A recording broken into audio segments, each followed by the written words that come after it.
துபாயிலிருந்து மதுரை வரும் spice jet விமானம் தொடர்ந்து தாமதமாக வருவதாக பயணிகள் குற்றம் சாட்டி வருகின்றனர். கூடுதல் விவரங்களோடு இணைகிறார் நமது செய்தியாளர் சத்யகுமார். வணக்கம் சத்யகுமார்.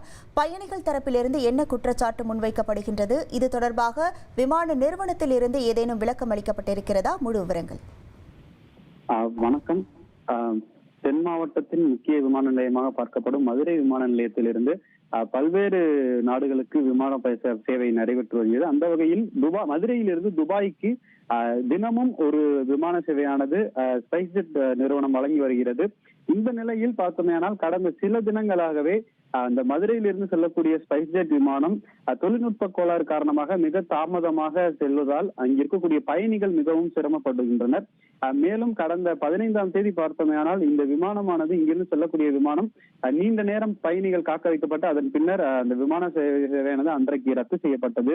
இந்த நிலையில் இன்று காலை துபாயிலிருந்து காலை 11 மணிக்கு வர வேண்டிய ஸ்பைஸ் ஜெட் விமானம் இன்று மாலை 5 மணி அளவில் வரும் என தெரிவிக்கப்பட்டுள்ளது. அதே போல மதுரையிலிருந்து 12:20 மணிக்கு புறப்பட வேண்டிய இந்த விமானம் மாலை 6 மணிக்கு புறப்படும் என ஸ்பைஸ் ஜெட் நிறுவனம் தெரிவித்துள்ளது. கடந்த 2 வாரங்களில் மட்டுமே 5க்கும் மேற்பட்ட முறை இந்த விமானம் தாமதமாகியுள்ளதால் மேலும் இதை பார்த்தோம்னால் இந்த குறிப்பாக இந்த விமானத்தில் தொழில்நுட்ப கோளாறு ஏற்படுவதாக தெரிவிக்கப்பட்டுள்ளது. இதை உடனடியாக சரி செய்யப்பட்ட பிறகு விமான சேவை தொடங்கும் என விமான நிறுவனம் தெரிவித்துள்ளது. ஆனால் பயணிகள் அடிக்கடி இது போன்ற தாமதம் ஏற்படுவதால் குழந்தைகள் மற்றும் முதியவர்கள் பாதிக்கப்படுவதால் நிரந்தரமாக இதை சரி செய்ய வேண்டும் என கோரிக்கை வைத்துள்ளனர்.